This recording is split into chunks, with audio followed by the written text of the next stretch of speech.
Hey everyone, thanks again for joining me on Sealed for Good.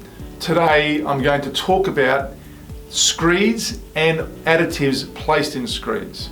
Now this comes up a lot with our tiling fraternity. A lot of tilers are doing waterproofing, but also with builders that have got tilers or they've got screeding professionals that go over and either apply a screed under or over a membrane. Now when you look at the Australian standard and you see how a screed's formed, a screed really is designed to do one primary thing, and that is to create falls on a substrate so you get proper drainage.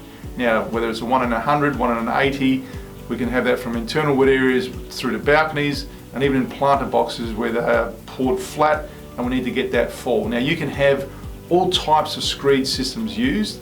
There's some great products out in the marketplace from some of the big boys with engineered screeds, or you might have a site mix that you may be doing yourself where it's basically 4 parts sand to 1 cement. What does that mean? The discussion on efflorescence is going to come into this one because it comes up a lot, and a lot of the efflorescence discussion has been around what screeds are impacting efflorescence and waterproof membranes being under the screeds because you're retaining that moisture. But what an additive does in a screed, it does a couple key things. Firstly, it enhances adhesion. Now you want to use a good additive. It's got to be an additive that A, is compatible with cement, basically, and the second one, it needs to have a reaction with the cement to give it a water resistant property. There are things like PBA bonding agents that work with cement, but they do not work where there's water. So if you ever have bought a bonding agent that's PBA based, that should be used inside. It's more for art and craft applications in dry areas, not where there's going to be moisture. There are things like PBA bonding agents that work with cement, but they do not work where there's water. So if you ever have bought a bonding agent that's PVA based, that should be used inside. It's more for art and craft applications in dry areas, not where there's going to be moisture. So there are SBR bonding agents like our Gripset 11Y. There are some really good acrylic bonding agents as well that you can use, or additives. But what they do is they'll have a reaction with the cement, and then what you have is enhanced adhesion, and you've got better water resistant properties. Now you're going to see up on the screen now some testing we've done with some basic screed mixes. So we are using a basic 4:1 screed mix, and we've dried all these samples out over 7 days, and we've had different levels of the Gripset 11Y additive in those screeds, and they've been cured for 7 days, then immersed in water for 24 hours, and once they're pulled out you can see what they weigh, the before and after. The heavier they are after the immersion means the more water uptake that they've taken. Hence, the greater the additive, the less water absorption, the less chance of efflorescence you're going to get.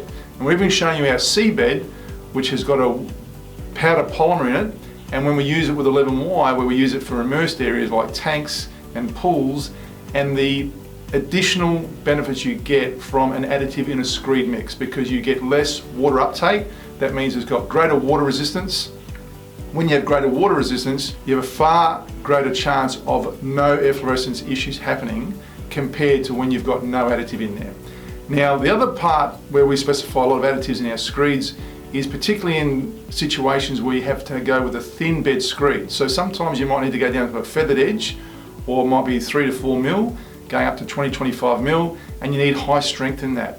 So with the 11Y additive, you can actually change the ratio that you use at the various levels of thickness that you've got with your screed. When we go down to 3 millimeters, you may have a more concentrated addition of Gripset 11Y compared to when you might have a screed that is at 60 to 80 mil thick.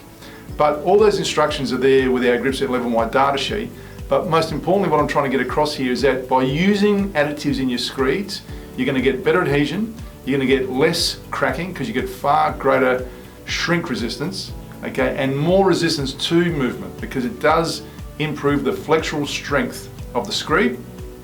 And as those videos showed you earlier, you can see how the uptake of water is reduced, and that's a real important one to remember. Additives, you should really never use a screed without any additive in there.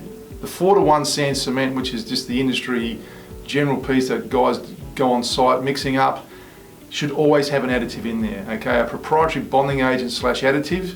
It helps with adhesion, it helps with the water resistance, it helps with the anti-shrink, and it helps with efflorescence, and it helps progress our industry using better building materials, better building practices, and a better result.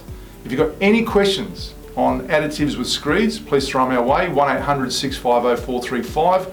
Speak to any of our team out on the road, or just drop us a line. Guys, don't forget to subscribe.